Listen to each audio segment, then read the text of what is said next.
পাড়ার দর্জির দোকানে ব্লাউজ সেলাই করাতে গিয়ে দর্জি মাপ নিতে গেলে ছেলে বলল, আঙ্কেল, আমার ওয়াইফের মাপ আমিই দিয়ে দেবগু। আমার নতুন একটা ব্লাউজ সেলাই করার দরকার ছিল। পাড়ার দর্জির দোকানে গেলাম। দর্জি একজন বয়স্ক লোক, অনেকদিন ধরে চিনি। ছেলেও আমার সাথে গেল। দর্জি কাপড় দেখে বলল, কি সেলাই করাবেন? আমি বললাম, একটা ব্লাউজ। দর্জি মাপ নেওয়ার জন্য ফিতা নিয়ে এগিয়ে এল। এমন সময় ছেলে এগিয়ে এসে বলল, আঙ্কেল, আমার ওয়াইফের মাপ আমিই দিয়ে দেব। আমি হকচকিয়ে গেলাম। দর্জিও অবাক হয়ে তাকাল। আমি সংশোধন করতে যাচ্ছিলাম, ছেলে তাড়াতাড়ি বলল, আঙ্কেল, আমি সব মাপ জানি। সে একটা কাগজে কিছু মাপ লিখে দিল। দর্জি বলল, আচ্ছা, 3 দিন পর আসবেন। দোকান থেকে বেরিয়ে আমি জিজ্ঞেস করলাম, তুমি আমার মাপ কিভাবে জানো? আর ওয়াইফ কেন বললে? সে আমার দিকে তাকিয়ে হাসল। বাড়ি পৌঁছে সে বলল, মা, আমি তোমাকে প্রতিদিন দেখি, তোমার সব মাপ আমার চোখে মুখস্থ। আমি লজ্জা পেলাম। সে আরও বলল, আর দর্জির কাছে ওয়াইফ বলেছি কারণ আমি সত্যিই চাই তুমি আমার ওয়াইফ হও। মা, আমি তোমাকে ভালোবাসি, তোমাকে বিয়ে করতে চাই। তোমার শরীরের প্রতিটি অংশ আমার কাছে পবিত্র। এই গল্পটি সম্পূর্ণ শুনলে আপনাদের পানি অটোমেটিক বের হয়ে যাবে, সো যত দ্রুত সম্ভব হাতের কাছে টিস্যু নিয়ে বসে পড়ো। বিছানার চাদর যেন নষ্ট না হয় সেটা সম্পূর্ণ খেয়াল রাখার অনুরোধ জানিয়ে গল্পটি এখন শুরু করব। তার আগে সর্বশেষ অনুরোধ, দয়া করে এমন পানি বের করার গল্প নিয়মিত শুনতে আমাদের চ্যানেলটি সকলেই সাবস্ক্রাইব করুন। ধন্যবাদ। হ্যালো বন্ধুরা, আমার নাম মিতালি সরকার। আমার বয়স 44 বছর।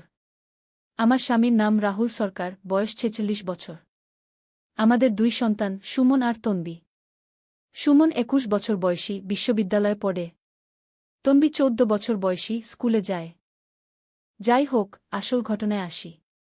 সেদিন সকালে আমার খুব অদ্ভুত একটা স্বপ্ন দেখেছিলাম। স্বপ্নে দেখলাম আমি একটা পুরানো বাড়িতে আছি, যে বাড়িটা আমার পরিচিত মনে হচ্ছে কিন্তু মনে করতে পারছি না কোথায় দেখেছি। বাড়িটার দেয়ালে অনেক পুরানো ছবি ঝুলানো, আর সবগুলো ছবিতেই আমার পরিবারের সদস্যরা আছে কিন্তু তাদের চেহারা কেমন যেন অন্যরকম লাগছে। স্বপ্নটা দেখার পর সারাদিন মনটা খারাপ ছিল। সুমন সকালে কলেজ যাওয়ার সময় আমাকে দেখে বলল, মা, তোমাকে আজ কেমন যেন ভিন্ন লাগছে। আমি জিজ্ঞেস করলাম, কেমন ভিন্ন? সে বলল, জানি না, তবে তোমার চোখে কেমন একটা রহস্যময় ভাব আছে। যেন তুমি কিছু একটা লুকিয়ে রেখেছ। আসলেই তো, আমি কিছু একটা লুকিয়ে রেখেছিলাম। গত কয়েকদিন ধরে আমার মনে হচ্ছে যেন কেউ আমাদের বাড়ি লক্ষ্য করছে। রাতের বেলা জানালার কাছে দাঁড়ালে মনে হয় কেউ যেন দূর থেকে দেখছে। দিনের বেলা বাজারে গেলেও মনে হয় কেউ পিছু নিচ্ছে। সুমন কলেজে চলে যাওয়ার পর তন্বী স্কুলের জন্য তৈরি হচ্ছিল। সে আমার কাছে এসে বলল, মা, গতকাল রাতে তুমি কার সাথে ফোনে কথা বলছিলে? আমি চমকে গেলাম। আমি তো কারো সাথে ফোনে কথা বলিনি। কি? তন্বী বলল, না মা, আমি শুনেছি। তুমি বলছিলে আর কতদিন অপেক্ষা করতে হবে? আমি আর পারছি না। আমি সত্যিই অবাক হয়ে গেলাম। আমি তো সত্যিই কারো সাথে এরকম কোনো কথা বলিনি। তাহলে তন্বী কি শুনেছে? নাকি সেও কিছু একটা লুকিয়ে রাখছে? তন্বী স্কুলে চলে যাওয়ার পর আমি ঘরের কাজে ব্যস্ত হয়ে পড়লাম। দুপুরে খাবার তৈরি করতে করতে হঠাৎ দরজায় ঘণ্টি বাজল। দেখি একজন অপরিচিত লোক দাঁড়িয়ে আছে। সে বলল, আপনি কি মিতালি সরকার? আমি বললাম, হ্যাঁ। সে বলল, আমার একটা খুব জরুরি কথা আছে। আমি আপনার দাদুর বাড়ির পাশের বাড়ির ছেলে। আপনার দাদুর বাড়ি নিয়ে কিছু সমস্যা হয়েছে কি? আমার দাদুর বাড়ির কথা শুনে আমার মাথায় বাজ পড়ার মতো অবস্থা হল। আমার দাদু মারা গেছেন 15 বছর হল। তার বাড়ি তো বিক্রি হয়ে গেছে অনেক আগে। তাহলে এই লোক কি বলছে? লোকটি বলল, আসলে আপনার দাদুর বাড়িটা বিক্রি হয়নি। সেখানে একটা গুপ্ত ঘর আছে যেটার কথা আপনার পরিবার জানে না। সেই ঘরে কিছু গুরুত্বপূর্ণ জিনিস আছে যেগুলো আপনার দাদু আপনার জন্য রেখে গেছেন। আমি তখন আরও বিচলিত হয়ে পড়লাম। দাদু আমার জন্য কি রেখে গেছেন? আর এই লোকই বা কে? সে কেমন করে জানো যে আমার দাদুর বাড়িতে গোপন ঘর আছে? লোকটি আমাকে একটা পুরানো চাবি দিয়ে বলল, এই চাবি দিয়ে আপনি সেই ঘর খুলতে পারবেন। তবে একা যাবেন না। আপনার ছেলেকে সাথে নিয়ে যান। গিয়ে এই কথা বলে সে চলে গেল। আমি চাবিটা হাতে নিয়ে দাঁড়িয়ে রইলাম। এটা কি সত্যি নাকি কোনো ফাঁদ? আমার দাদু সত্যিই আমার জন্য কিছু রেখে গেছেন নাকি এটা কোনো প্রতারণা? দুপুরে সুমন বাড়ি এল। আমি তাকে সব ঘটনা খুলে বললাম। সুমন প্রথমে অবিশ্বাস করল, পরে বলল, মা, এটা নিশ্চয়ই কোনো ফাঁদ। এরকম রহস্যময় ঘটনা শুধু সিনেমায় হয়, বাস্তবে না। কিন্তু আমার মন কেমন করছিল। যদি সত্যিই দাদু কিছু রেখে গেছেন? যদি এই চাবি দিয়ে সত্যিই কোনো রহস্য সমাধান হয়? সন্ধ্যায় রাহুল অফিস থেকে বাড়ি এল। আমি তাকেও সব বললাম। রাহুল খুব রেগে গেল। বলল, তুমি কেন অপরিচিত লোকের কথায় বিশ্বাস করছ? এটা পরিষ্কার ফাঁদ। হয়তো চোর ডাকাতের দলগু। কিন্তু রাতে ঘুমানোর সময় আমার আবার সেই অদ্ভুত স্বপ্ন দেখলাম। এবার স্বপ্নে দেখলাম আমার দাদু আমাকে ইশারা করে কিছু একটা দেখাতে চাইছেন। তিনি বলছেন, মিতু, তোর জন্য অনেক কিছু রেখে গেছি। তুই খুঁজে বের কর গু। পরদিন সকালে আমি সিদ্ধান্ত নিলাম যে আমি দাদুর বাড়িতে যাব। সুমনকে বললাম, তুমি আমার সাথে চলো। যদি কিছু হয় অন্তত দুজনে মিলে সামলাতে পারব। সুমন অনেক আপত্তি করল, কিন্তু শেষ পর্যন্ত রাজি হল। আমরা দুজনে দাদুর পুরানো বাড়িতে রওনা দিলাম। দাদুর বাড়ি শহর থেকে প্রায় 50 কিলোমিটার দূরে। বাসে করে গিয়ে সেখানে পৌঁছলাম। বাড়িটা দেখে আমার চোখে পানি এল। কত বছর পর এই বাড়ি দেখছি। সবকিছু একদম পুরানো হয়ে গেছে। বাড়ির সামনে দাঁড়িয়ে সুমন বলল, মা, এখানে তো কেউ নেই। বাড়িটাও তালাবন্ধ। আমি সেই চাবি বের করে তালা খোলার চেষ্টা করলাম। আশ্চর্যজনকভাবে তালা খুলে গেল। বাড়ির ভেতরে ঢুকে দেখি সব জায়গায় ধুলো জমে আছে। কিন্তু অদ্ভুত ব্যাপার হচ্ছে, একটা রুমের দরজা খোলা আছে আর সেটা পরিষ্কার লাগছে। সেই রুমে ঢুকে দেখি একটা পুরানো আলমারি আছে। আলমারির পেছনে একটা লুকানো দরজা। সেই দরজায় তালা লাগানো। আমার হাতের চাবি দিয়ে সেই তালাও খুলে গেল। দরজা খুলে ভেতরে ঢুকে দেখি একটা ছোট ঘর। ঘরে একটা টেবিল, তার উপর কিছু কাগজপত্র আর একটা বাক্স। আমি কাগজপত্রগুলো দেখি। দেখে অবাক হয়ে গেলাম। এগুলো সব আমাদের পরিবারের পুরানো ছবি আর কিছু চিঠি। চিঠিগুলো দাদু আমাদের উদ্দেশ্যে লিখেছেন। একটা চিঠিতে লেখা, আমার প্রিয় মিতু, যদি তুমি এই চিঠি পড় তাহলে বুঝবে যে আমার পরিকল্পনা সফল হয়েছে। আমি জানি তুমি কৌতূহলী মানুষ। তাই এই রহস্যের ফাঁদ পেতেছি। আমি চিঠি পড়ে হাসতে লাগলাম। দাদু সত্যিই অনেক বুদ্ধিমান ছিলেন। তিনি জানতেন আমি নিশ্চয়ই এই রহস্যের সন্ধান করব। বাক্সটা খুলে দেখি সেখানে আমাদের পরিবারের অনেক পুরানো গহনা আর কিছু টাকাপয়সা আছে। দাদু সত্যিই আমাদের জন্য এগুলো রেখে গেছেন। সুমন সব দেখে বলল, মা, দাদু তো সত্যিই অসাধারণ মানুষ ছিলেন। এত বছর পর এই রহস্যের সমাধান হল। কিন্তু তখনই আমাদের পেছন থেকে একটা আওয়াজ এল। খুশি হয়েছেন? ঘুরে দেখি সেই অপরিচিত লোক দাঁড়িয়ে আছে। আমি ভয় পেয়ে গেলাম। আপনি কে? কেমন করে এখানে এলেন? লোকটি হাসতে হাসতে বলল, আমি আপনার দাদুর বন্ধুর ছেলে। আপনার দাদু আমার বাবাকে বলে গেছেন যে সঠিক সময়ে যেন আমি আপনাকে এই রহস্যের কথা জানাই। তারপর সে বলল, আপনার দাদু চাইতেন যে আপনি জানেন তিনি আপনাদের কতটা ভালোবাসতেন। এই গুপ্ত ঘর আর রহস্য সব তার ভালোবাসারই প্রমাণ। আমার চোখে পানি এসে গেল। দাদু মারা যাওয়ার এত বছর পরও আমাদের চমকে দিলেন। সুমন বলল, কিন্তু আঙ্কেল, আপনি কেমন করে জানলেন আমার মা এই রহস্যের সন্ধান করবে? লোকটি বলল, তোমার দাদু বলে গেছেন, মিতুর মতো কৌতূহলী মেয়ে এই রহস্য না জেনে থাকতে পারবে না। আর তুমি যে তোর মায়ের সাথে আসবে সেটাও তিনি জানতেন। এই কথা শুনে আমি আবারও অবাক হলাম। দাদু সত্যিই আমাদের খুব ভালো চিনতেন। বাড়ি ফিরে এসে সবাইকে গল্পটা বলি। রাহুল প্রথমে বিশ্বাস করতে পারল না। কিন্তু যখন গহনাগুলো দেখল তখন বিশ্বাস করতে বাধ্য হল। তন্বী বলল, মা, এই রহস্যের গল্প আমার বন্ধুদের বলব। তারা নিশ্চয়ই বিশ্বাস করবে না। কিন্তু সবচেয়ে অদ্ভুত ব্যাপার হচ্ছে, সেই রাতে আমি আবার স্বপ্ন দেখি। এবার দেখি দাদু হাসছেন আর বলছেন, আমার বুদ্ধিমান নাতনি, তুই আমার রহস্যের সমাধান করে ফেলেছিস। পরের দিন সকালে সুমন আমাকে বলল, মা, গতকালের পর থেকে তোমাকে অনেক খুশি লাগছে। তোমার চেহারায় এক ধরনের শান্তি ফুটে উঠেছে। আসলেই তো, এত বছরের রহস্য সমাধান হওয়ার পর আমার মনটা অনেক হালকা লাগছে। এভাবেই আমাদের পারিবারিক এক অদ্ভুত রহস্যের সমাধান হল। দাদুর ভালোবাসা আর বুদ্ধিমত্তার কারণে আমরা এক অসাধারণ অভিজ্ঞতার মুখোমুখি হলাম। এই ঘটনার পর আমি বুঝলাম যে পরিবারের বড়রা অনেক সময় আমাদের জন্য এমন কিছু করে রেখে যান যা আমরা কল্পনাও করতে পারি না। তাদের ভালোবাসা আর যত্ন আমাদের জীবনে অনেক সুন্দর মুহূর্ত নিয়ে আসে। আজও যখন সেই গোপন ঘরের কথা মনে পড়ে, তখন দাদুর হাসিমুখ চোখের সামনে ভেসে ওঠে। তার এই রহস্যময় উপহার আমাদের পরিবারে নতুন এক আনন্দের সঞ্চার করেছে। এই গল্পের শেষ কথা হচ্ছে, কখনো কখনো জীবনে এমন সব রহস্য আসে যেগুলো আমাদের অবাক করে দেয়া। আর যখন সেই রহস্যের সমাধান হয়, তখন আমরা বুঝতে পারি যে আমাদের চারপাশে কত সুন্দর মানুষ আছে যারা আমাদের খুশি করার জন্য কত চিন্তা করে। আজ ছেলে আমাকে বলল, মা, তুমি আমার মোবাইল ব্যাংকিং অ্যাপে অ্যাকাউন্ট খুলে দাও। সকালে নাশতা করতে বসে ছেলে আমাকে বলল, মা, তুমি আমার মোবাইল ব্যাংকিং অ্যাপে জয়েন্ট অ্যাকাউন্ট খুলে দাও। আমি অবাক হয়ে বললাম, কেন?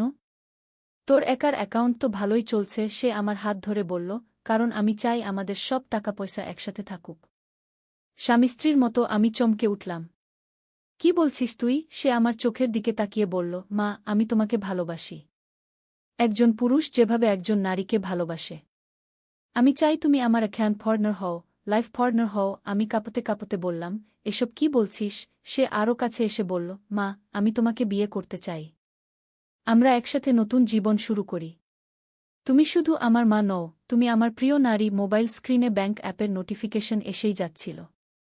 আমি বুঝতে পারছিলাম না, এ কি ঘটছে আমার সাথে। ছেলে আমার কাঁধে মাথা রেখে বলল, মা, আমি জানি এটা অস্বাভাবিক লাগছে, কিন্তু ভালোবাসায় কোনো বাধা নেই। তুমি আমাকে বিয়ে কর। আমরা দূরে কোথাও চলে যাব। আমার চোখে জল এসে গেল। এ কি পরিস্থিতি!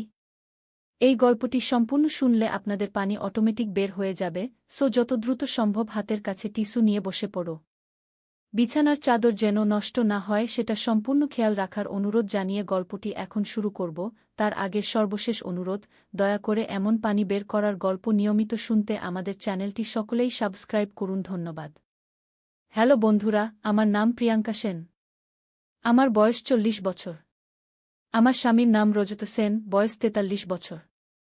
আমাদের 2 সন্তান, রায়হান আর সুমি।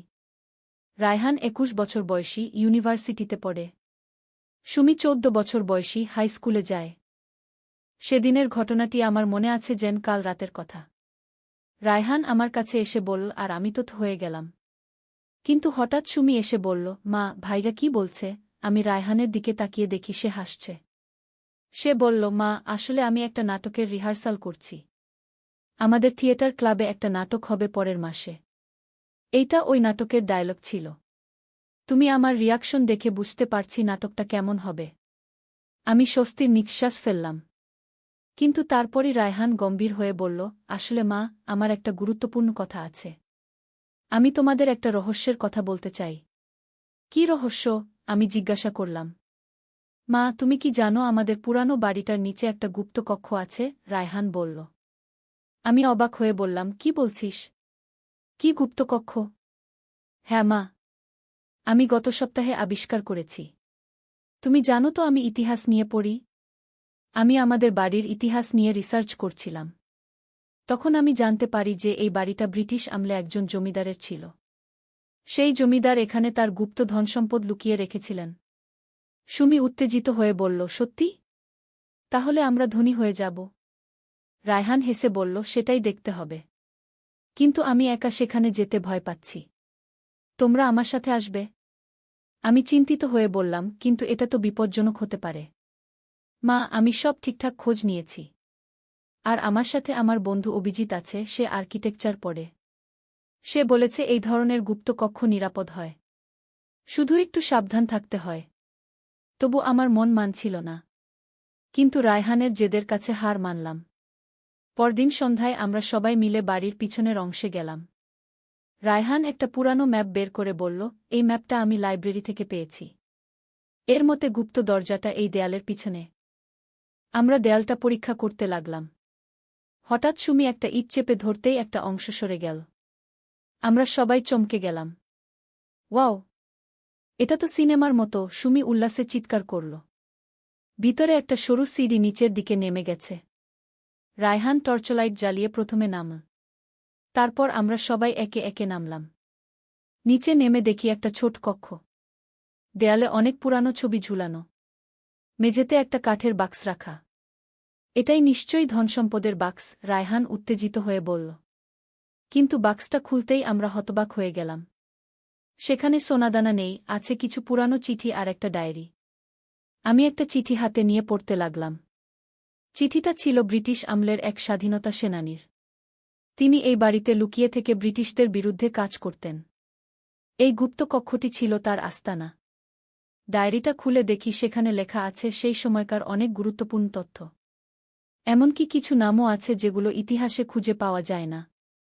এটা তো ইতিহাসের একটা অমূল্য সম্পদ, রায়হান বলল। আমি গর্বিত হয়ে বললাম, আমাদের বাড়িটা যে এত গুরুত্বপূর্ণ ইতিহাসের সাক্ষী ছিল। হঠাৎ আমরা উপরে পায়ের আওয়াজ শুনতে পেলাম। আমার স্বামী রজত বাড়ি ফিরেছেন। আমরা তাড়াতাড়ি উপরে গেলাম। রজত আমাদের দেখে জিজ্ঞাসা করল, তোমরা এত মাটিমাখা কেন? আমরা তাকে পুরো ঘটনা খুলে বললাম। প্রথমে সে বিশ্বাস করল না, কিন্তু যখন আমরা তাকে গুপ্ত কক্ষটা দেখালাম তখন সে অবাক হয়ে গেল। এটা আমাদের জাদুঘরে দান করা উচিত, রজত বলল। আমরা সবাই একমত হলাম। পরের দিন আমরা স্থানীয় ইতিহাস জাদুঘরের কিউরেটরের সাথে যোগাযোগ করলাম। কিউরেটর এসে দেখে বললেন, এটা অসাধারণ। এই ডায়েরি আর চিঠিগুলো আমাদের স্বাধীনতা সংগ্রামের ইতিহাসে নতুন অধ্যায় যোগ করবে। আমরা সব কিছু জাদুঘরে দান করে দিলাম। বিনিময়ে জাদুঘর থেকে আমাদের একটা সম্মাননাপত্র দেওয়া হল। এমনকি স্থানীয় পত্রিকায় আমাদের ছবি ছাপা হল। রায়হান এই আবিষ্কারের জন্য তার ইউনিভার্সিটিতে একটা বিশেষ পুরস্কার পেল। তার প্রফেসর বললেন, তুমি একজন সত্যিকারের ইতিহাসবিদ হবে। সুমি তার স্কুলে এই গল্প বলে সবার মধ্যে হিরো হয়ে গেল। তার বন্ধুরা আমাদের বাড়িতে এসে গুপ্ত কক্ষটা দেখে যেত। কিন্তু গল্প এখানেই শেষ নয়। কয়েক সপ্তাহ পরে জাদুঘরের কিউরেটর আমাদের ফোন করলেন। আপনারা যে ডায়েরিটা দিয়েছিলেন সেখানে একটা ধাঁধা আছে। যদি এই ধাঁধার সমাধান করা যায় তাহলে হয়তো আরও বড় কোনো রহস্যের সন্ধান পাওয়া যেতে পারে। আমরা আগ্রহী হয়ে জাদুঘরে গেলাম। কিউরেটর ডায়েরির একটা পাতা দেখালেন যেখানে একটা জটিল ধাঁধা লেখা আছে। ধাঁধাটা ছিল এরকম, যখন চাঁদ পূর্ণিমার রাতে আকাশে উঠবে তখন পূর্ব দিকের দেয়ালের ছায়া পড়বে পশ্চিমে। সেই ছায়ার শেষ প্রান্তে যেখানে মাটিতে স্পর্শ করবে সেখানে খুঁড়ে দেখো, পাবে সত্যের সন্ধান। রায়হান এই ধাঁধা নিয়ে অনেক ভাবল।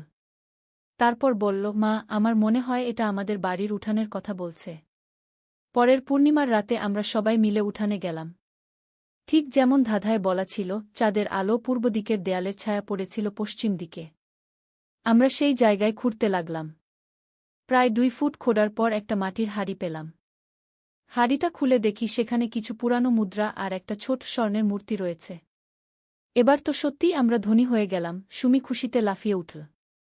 কিন্তু রায়হান বলল, না সুমি, এগুলোও আমরা জাদুঘরে দান করে দেব। এগুলো আমাদের দেশের ঐতিহ্য। আমাদের একার থাকা উচিত না। আমি রায়হানের এই মানসিকতায় গর্বিত হলাম। পরদিন আমরা আবার জাদুঘরে গেলাম। কিউরেটর এই নতুন আবিষ্কার দেখে অভিভূত হয়ে গেলেন। এই মুদ্রাগুলো মুঘল আমলের। আর এই স্বর্ণমূর্তিটি তো অমূল্য। এটা প্রায় 500 বছরের পুরানো। জাদুঘর কর্তৃপক্ষ আমাদের আরেকটা বিশেষ সম্মাননা দিল। এমনকি তারা আমাদের বাড়িটাকে ঐতিহাসিক স্থান হিসেবে ঘোষণা করার প্রস্তাব দিল। রজত বলল, এটা আমাদের পরিবারের জন্য অনেক সম্মানের ব্যাপার। কিন্তু এর পরেও আরও রহস্য বাকি ছিল। একদিন রায়হান আমাকে বলল, মা, আমি গুপ্তকক্ষে আরও ভালো করে খুঁজেছি। সেখানে দেয়ালে একটা অদ্ভুত চিহ্ন আছে। আমরা আবার গুপ্তকক্ষে গেলাম। রায়হান দেয়ালের একটা অংশে হাত রেখে বলল, এখানে দেখো, এই চিহ্নটা। চিহ্নটা দেখে মনে হচ্ছিল যেন একটা তালা।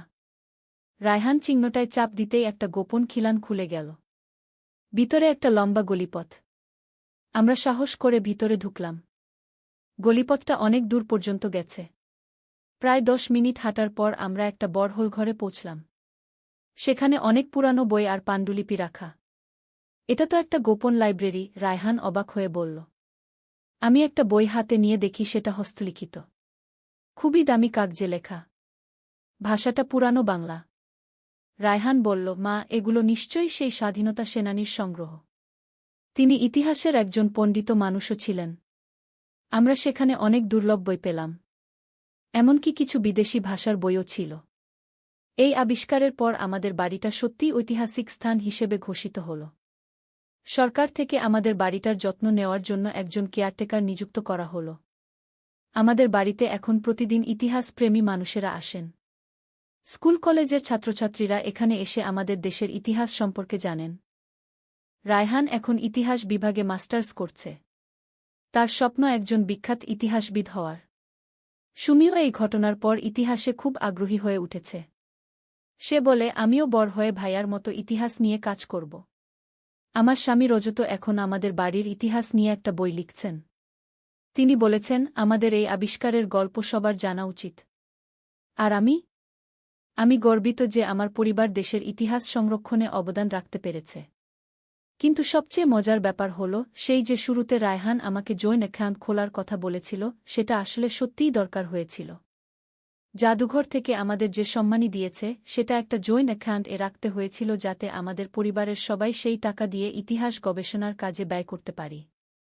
রায়হান হেসে বলল, দেখলে মা, আমার জয়েন্ট অ্যাকাউন্ট খোলার আইডিয়াটা শেষ পর্যন্ত কাজে লেগেছে। আজ যখন আমি এই পুরো ঘটনার কথা ভাবি, তখন মনে হয় জীবনে কত অপ্রত্যাশিত সুন্দর জিনিস ঘটতে পারে।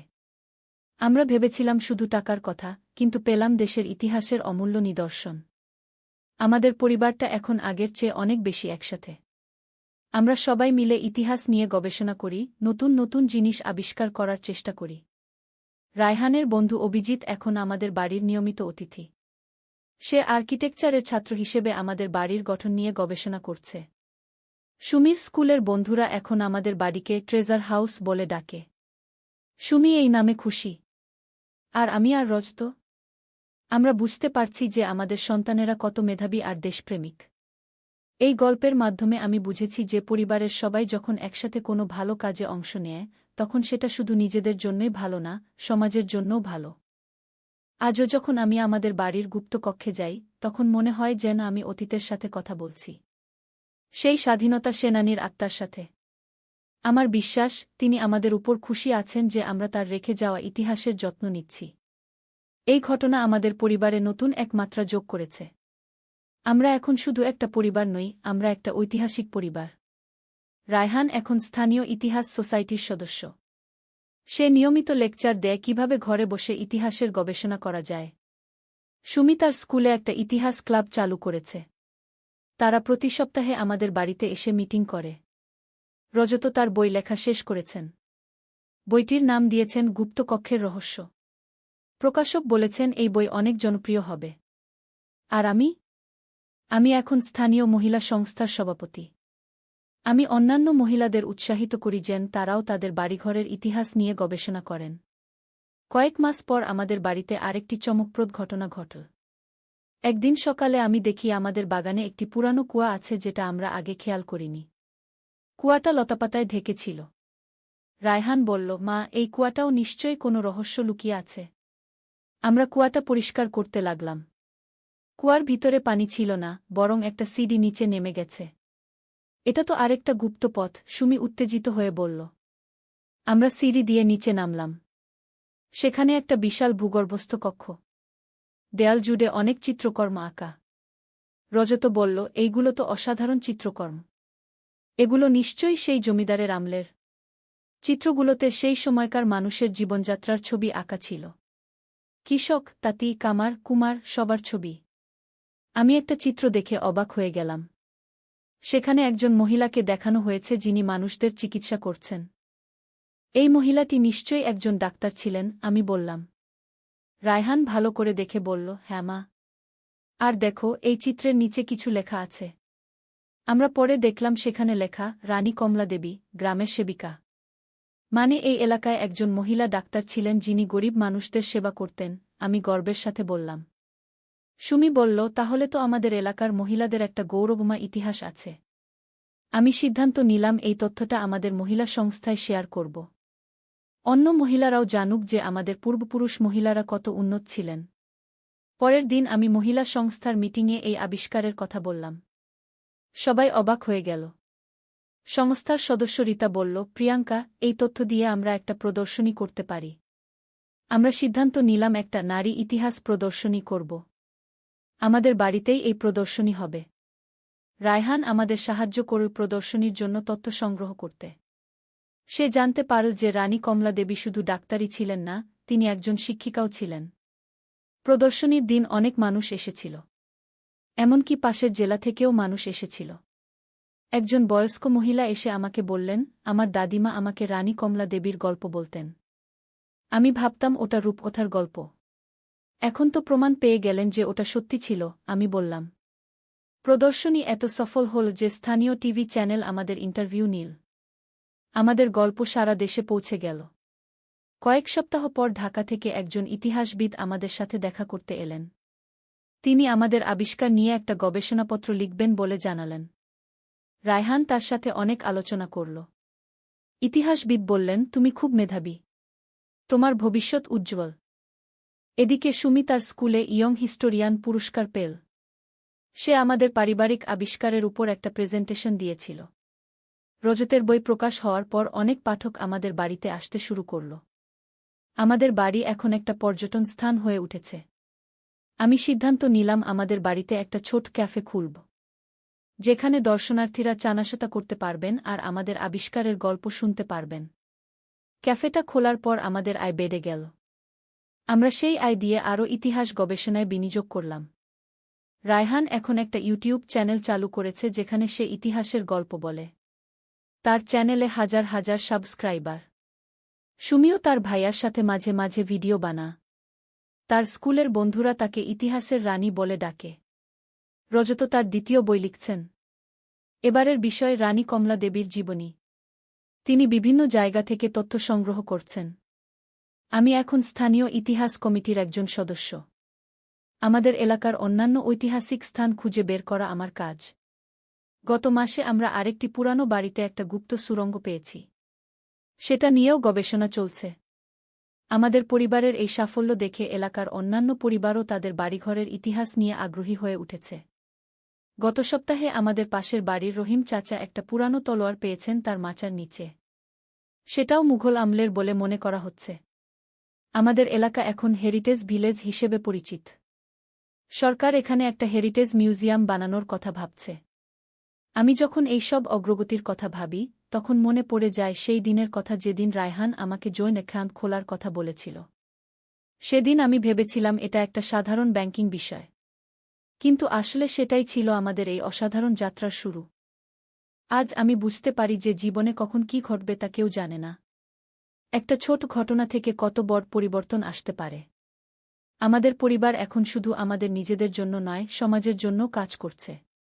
আমরা আমাদের ইতিহাস সংরক্ষণ করছি, নতুন প্রজন্মের কাছে পৌঁছে দিচ্ছি। রায়হান এখন বলে, মা, আমার সেই জয়েন্ট অ্যাকাউন্টের আইডিয়া কেমন ছিল? আমি হেসে বলি, খুবই ভালো ছিল। তবে যা পেয়েছি তা টাকার চেয়ে অনেক বেশি মূল্যবান। সত্যিই, আমরা টাকার পরিবর্তে পেয়েছি ইতিহাস, গর্ব, সম্মান আর একটা উদ্দেশ্যময় জীবন। আজ যখন আমি আমাদের বাড়ির গুপ্ত কক্ষে বসে এই গল্প লিখছি, তখন মনে হচ্ছে যেন আমি একটা স্বপ্নের মধ্যে আছি। কিন্তু এটা কোনো স্বপ্ন নয়, এটা আমাদের বাস্তব জীবন। একটা জীবন যা ইতিহাসের সাথে মিশে গেছে। আমাদের এই গল্প শুনে অনেকেই অনুপ্রাণিত হয়েছেন। তারাও তাদের নিজেদের ইতিহাস খুঁজে বের করার চেষ্টা করছেন। আমি বিশ্বাস করি প্রতিটা বাড়ির, প্রতিটা পরিবারের নিজস্ব একটা ইতিহাস আছে। শুধু সেটা খুঁজে বের করার অধৈর্য আর সাহস থাকতে হয়। আমাদের গল্পটা এখানেই শেষ। তবে আমাদের যাত্রা শেষ নয়। আমরা এখনও নতুন নতুন আবিষ্কারের অপেক্ষায় আছি। কে জানে আগামীকাল আবার কী রহস্য আমাদের জন্য অপেক্ষা করছে। আমরা প্রস্তুত সেই রহস্যের মুখোমুখি হতে। আর হ্যাঁ, রায়হানের সেই জয়েন্ট অ্যাকাউন্টটা এখনও আছে। সেখানে আমরা আমাদের সব আয় জমা রাখি আর ইতিহাস গবেষণায় খরচ করি। এভাবেই আমাদের পরিবারের একটি নতুন অধ্যায় শুরু হয়েছে, ইতিহাসের অভিভাবক হিসেবে। নূরের সন্ধান। একটি ইসলামিক গল্প। প্রথম অধ্যায়, অন্ধকারের মাঝে। বাগদাদের এক প্রত্যন্ত এলাকায় বাস করত ইউসুফ নামে এক যুবক। তার বয়স মাত্র ২০ বছর, কিন্তু জীবনের কঠিন পরীক্ষা তাকে অনেক পরিপক্ব করে তুলেছিল। ছোটবেলায় পিতামাতা উভয়কেই হারিয়ে সে একা বড় হয়েছিল তার দাদাজানের কাছে। দাদাজান ছিলেন একজন নেককার বৃদ্ধ মানুষ। তিনি ইউসুফকে কুরআন হাদিসের শিক্ষা দিয়েছিলেন, নামাজ রোজার গুরুত্ব বুঝিয়েছিলেন। কিন্তু গত বছর দাদাজানও চলে গেছেন আল্লাহর কাছে। এখন ইউসুফ একেবারেই একা। একাকিত্বের যন্ত্রণা ইউসুফ ধীরে ধীরে দিনের পথ থেকে দূরে সরে যেতে লাগল। নামাজ ছুটে যেত, কুরআন তিলাওয়াত বন্ধ হয়ে গেল। রোজগারের জন্য সে বাজারে একটা ছোট দোকানে কাজ নিল, কিন্তু সেখানকার পরিবেশও ভাল ছিল না। সহকর্মীরা সবসময় গীবত, পরনিন্দা আর অশ্লীল কথাবার্তা মত্ত থাকত। দিন যতই যেতে লাগল, ইউসুফের মনে অশান্তি ততই বাড়তে লাগল। রাতে ঘুম আসত না, খাবারে স্বাদ পেত না। মনে হতো যেন জীবনটাই অর্থহীন। সে ভাবতে লাগল, কেন আল্লাহ আমার সবকিছু কেড়ে নিলেন? আমার কি কোনো অপরাধ ছিল? এক শুক্রবার সন্ধ্যায় ইউসুফ বসেছিল তার ছোট্ট ঘরের জানালার পাশে। বাইরে বৃষ্টি পড়ছিল। হঠাৎ তার কানে এল আয়ানের সুমধুর আওয়াজ। মাগরিবের আয়ান। সেই পরিচিত সুরে তার মন কেমন যেন করে উঠল। দাদাজানের কথা মনে পড়ে গেল। দাদাজান সব সময় বলতেন, বেটা, যখন জীবনে অন্ধকার নেমে আসবে তখন আল্লাহর কাছেই ফিরে যেতে হবে। তিনিই একমাত্র যিনি সব দুঃখকষ্টের সমাধান দিতে পারেন গো। দ্বিতীয় অধ্যায়, প্রথম আলো। পরদিন শনিবার। ইউসুফ স্বপ্নে দেখল তার দাদাজান তাকে ডাকছেন, ইউসুফ, তুমি পথ হারিয়ে ফেলেছ। আল্লাহর রহমত থেকে নিরাশ হজো না। তিনি অবশ্যই তোমার জন্য একটা পথ বের করে দেবেন। কিন্তু তোমাকে আগে তার কাছে ফিরে যেতে হবে গু। স্বপ্ন দেখে ইউসুফের মন ভাল হয়ে গেল। সে ফজরের আয়ানের আগেই উঠে পড়ল। অজু করে নামাজ পড়ল। কতদিন বাদে নামাজ শেষে সে দোয়া করল, হে আল্লাহ, আমি পথ হারিয়ে ফেলেছি। আমাকে সঠিক পথ দেখান। আমার জীবনে নূর দান করুন গু। সেদিন দোকানে গিয়ে ইউসুফ লক্ষ্য করল, একজন বয়স্ক লোক দোকানের সামনে দাঁড়িয়ে কিছু খুঁজছেন। তার পোশাক আশাক দেখে মনে হচ্ছিল তিনি দিনদার মানুষ। লম্বা দাড়ি, সাদা পোশাক, মাথায় সাদা টুপি। আসসালামু আলাইকুম ভাই, বৃদ্ধ লোকটি ইউসুফকে সালাম দিলেন। ওয়া আলাইকুমুসসালাম, ইউসুফ জবাব দিল। কতদিন বাদে কেউ তাকে সালাম দিল। ভাই, এই এলাকায় কোনো ভাল মসজিদ আছে কিনা জানেন? আমি নতুন এসেছি। ইউসুফ তাকে কাছের মসজিদের ঠিকানা দিয়ে দিল। লোকটি চলে যাওয়ার সময় বললেন, ভাই, আপনি কি নামাজ পড়েন? এই প্রশ্নে ইউসুফ কেমন যেন লজ্জা পেল। হ্যাঁ, পড়ি। তবে মাঝে মাঝে ছুটে যায়। কোনো ব্যাপার নেই। আল্লাহ তাওবাকারীদের ভালোবাসেন। আপনি যদি চান আমার সাথে মাগরিবের নামাজ পড়তে পারেন গু। ইউসুফ রাজি হয়ে গেল। তৃতীয় অধ্যায়, নতুন বন্ধু। সন্ধ্যায় মসজিদে গিয়ে ইউসুফ দেখল বৃদ্ধ লোকটি ইতিমধ্যে জামাতের জন্য অপেক্ষা করছেন। তার নাম উস্তাদ আব্দুর রহমান। তিনি অনেক বছর ধরে ইসলামিক শিক্ষা নিয়ে কাজ করছেন। নামাজের পর উস্তাদ আব্দুর রহমান ইউসুফকে বললেন, ভাই, আপনার চোখে মুখে একটা দুঃখের ছায়া দেখতে পাচ্ছি। কোনো সমস্যা থাকলে বলতে পারেন। হয়তো কোনো সাহায্য করতে পারি। ইউসুফ প্রথমে দ্বিধা করল। কিন্তু উস্তাদের আন্তরিকতা দেখে সে তার সব কথা খুলে বলল। পিতামাতার মৃত্যু, দাদাজানের চলে যাওয়া, একাকিত্ব, দিন থেকে দূরে সরে যাওয়া, সব। উস্তাদ আব্দুর রহমান ধৈর্য ধরে সব শুনলেন। তারপর বললেন, ভাই ইউসুফ, আপনি ভাবছেন আল্লাহ আপনাকে পরীক্ষা করছেন। কিন্তু আসলে তিনি আপনাকে তৈরি করছেন আরও বড় কিছুর জন্য। কি রকম? দেখুন, হরত ইউসুফ এর কথা। তার ভাইয়েরা তাকে কূপে ফেলে দিল। তাকে দাস হিসেবে বিক্রি করা হল। তারপর মিথ্যা অভিযোগে জেলে দেওয়া হল। কিন্তু শেষ পর্যন্ত আল্লাহ তাকে মিশরের শাসক বানিয়ে দিলেন। কেন? কারণ প্রতিটি পরীক্ষা তাকে আরও শক্তিশালী করেছিল। ইউসুফের চোখে পানি এসে গেল। কিন্তু উস্তাদ, আমি তো তার মতো নবী নই। আমি একজন সাধারণ মানুষ গো। হ্যাঁ, কিন্তু আল্লাহর রহমত সবার জন্য। তিনি কুরআনে বলেছেন, যারা ঈমান আনে এবং সৎকাজ করে তাদের জন্য রয়েছে চিরস্থায়ী সুখের বাগান। আপনিও পারবেন, শুধু আল্লাহর উপর ভরসা রাখতে হবে গু। চতুর্থ অধ্যায়, শিক্ষার শুরু। উস্তাদ আব্দুর রহমান ইউসুফকে প্রতিদিন মাগরিবের পর মসজিদে আসার জন্য অনুরোধ করলেন। আমি আপনাকে কুরআন হাদিসের কিছু শিক্ষা দিতে চাই। দেখবেন আপনার জীবনে কত পরিবর্তন আসে গি। প্রথমে ইউসুফ একটু দ্বিধায় ছিল। কাজের পর ক্লান্তি লাগত। কিন্তু উস্তাদের কথায় সে রাজি হল। প্রথম দিন উস্তাদ ইউসুফকে সূরা ফাতিহা সম্পর্কে বিস্তারিত বুঝিয়ে দিলেন। ইউসুফ ভাই, দেখুন এই আয়াত, ইয়াকা নাবুদু ওয়া ইজাকা নাস্তাইন, এর অর্থ হল আমরা শুধু তোমারই ইবাদত করি এবং শুধু তোমারই সাহায্য প্রার্থনা করি। এই একটা আয়াতেই আল্লাহ আমাদের জীবনের সব সমস্যার সমাধান দিয়ে দিয়েছেন গু। কিভাবে উস্তাদ? যখন আপনি মনে প্রাণে বিশ্বাস করবেন যে আল্লাহই একমাত্র সাহায্যকারী, তখন আর কোনো ভয় থাকবে না। মানুষের কাছে হাত পাততে হবে না। শুধু আল্লাহর কাছেই সাহায্য চাইবেন গু। দ্বিতীয় দিন উস্তাদ তাকে নামাজের গুরুত্ব সম্পর্কে বললেন। নামাজ হল মুমিনের মিরাজ। যখন আপনি নামাজে দাঁড়ান তখন আপনি আল্লাহর সামনে দাঁড়ান। পৃথিবীর সব চিন্তাভাবনা ছেড়ে দিয়ে শুধু তার কথা ভাবুন গু। তৃতীয় দিন বিষয় ছিল সবর বা ধৈর্যের। ইউসুফ ভাই, আল্লাহ তাআলা বলেছেন, যারা সবর করে তাদের সাথে আল্লাহ আছেন। জীবনে যত কষ্টই আসুক না কেন, ধৈর্য ধরে রাখতে হবে। মনে রাখবেন, রাতের পর দিন আসেই গু। পঞ্চম অধ্যায়, পরিবর্তনের শুরু। দিন দিন ইউসুফের মধ্যে পরিবর্তন আসতে লাগল।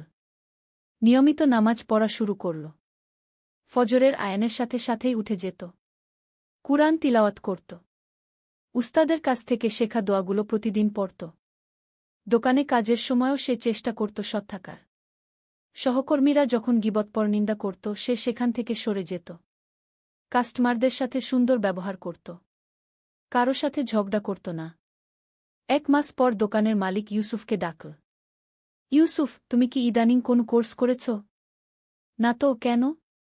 তোমার মধ্যে অনেক পরিবর্তন দেখতে পাচ্ছি। কাস্টমাররা তোমার প্রশংসা করছে। তুমি সব সময় হাসি মুখে কাজ করছ। আমি তোমার বেতন বাড়িয়ে দিতে চাই। ইউসুফ অবাক হয়ে গেল। সে তো কোনো বিশেষ কিছু করেনি, শুধু ইসলামিক শিক্ষামতে চলার চেষ্টা করেছে। সেদিন সন্ধ্যায় মসজিদে গিয়ে সে উস্তাদকে এই খবর জানাল। উস্তাদ হেসে বললেন, ভাই, এটাই হলো ইসলামের শক্তি। যখন আপনি আল্লাহর সন্তুষ্টির জন্য কাজ করেন, তখন তিনি আপনার জন্য পথ তৈরি করে দেন। ষষ্ঠ অধ্যায়, নতুন দায়িত্ব। বেতন বৃদ্ধি পাওয়ার পর ইউসুফ চিন্তা করল, এই অতিরিক্ত টাকা দিয়ে সে কি করবে। উস্তাদের কাছে পরামর্শ চাইল। উস্তাদ বললেন, ইউসুফ ভাই, আল্লাহ যখন আমাদের রিজিক বাড়িয়ে দেন, তখন আমাদের দায়িত্বও বাড়ে। গরিব দুঃখীদের সাহায্য করুন। এতিমদের খোঁজ নিন। মসজিদের কাজে সাহায্য করুন। ইউসুফ তাই করতে লাগল। প্রতি মাসে তার বেতনের একটা অংশ গরিব মানুষদের মধ্যে বিতরণ করতে লাগল। মসজিদের পরিষ্কার পরিচ্ছন্নতার কাজে সাহায্য করতে লাগল। একদিন সে জানতে পারল, তার পাড়ার এক বিধবা মহিলার ছোট ছেলেটা অসুস্থ। কিন্তু ডাক্তার দেখানোর টাকা নেই। ইউসুফ সাথে সাথে তাদের সব খরচ বহন করল। বিধবা মহিলা কাঁদতে কাঁদতে বলল, বেটা, আল্লাহ তোমার মঙ্গল করুন। তুমি না থাকলে আমি কি করতাম? এই কথা শুনে ইউসুফের চোখে পানি এসে গেল। মনে পড়ে গেল দাদাজানের কথা। বেটা, মানুষের কাজে এসে দাও, আল্লাহ তোমার কাজে এসে দেবেন। সপ্তম অধ্যায়, বড় পরীক্ষা। জীবন যখন স্বাভাবিক হয়ে আসছিল, তখনই এল এক বড় পরীক্ষা। দোকানের মালিক অসুস্থ হয়ে পড়ল। তার ছেলে দোকান দেখাশোনা করতে এল। কিন্তু সে ছিল একদম অন্য রকমের মানুষ। নতুন মালিক ইউসুফকে বলল, দেখো, ব্যবসায় লাভ বাড়াতে হবে। কাস্টমারদের কাছে দামি জিনিসগুলো বেশি দামে বেচতে হবে। তারা না কিনলে বুঝিয়ে সুঝিয়ে কিনতে বাধ্য করতে হবে। ইউসুফ বলল, কিন্তু এটা তো ঠকানো হবে। ইসলামে এটা হারাম। ধর্মের কথা এখানে আনবেন না। এটা ব্যবসা। সবাই এভাবেই করে কি? ইউসুফ খুব চিন্তায় পড়ে গেল। এই কাজ করা তার জন্য হারাম। কিন্তু কাজ না করলে চলবে কিভাবে? সেদিন সন্ধ্যায় উস্তাদের কাছে গিয়ে সব বলল। উস্তাদ বললেন, ইউসুফ ভাই, আল্লাহ তাআলা বলেছেন, যে আল্লাহকে ভয় করে, তিনি তার জন্য বের হওয়ার পথ করে দেন এবং তাকে এমন জায়গা থেকে রিজিক দেন যা সে কল্পনাও করতে পারে না। কিন্তু উস্তাদ, চাকরি চলে গেলে খাব কি? আল্লাহর উপর ভরসা রাখুন। তিনি আপনাকে হারাম কাজ করতে বলেননি। হালাল রিজিকের জন্য সবর করুন।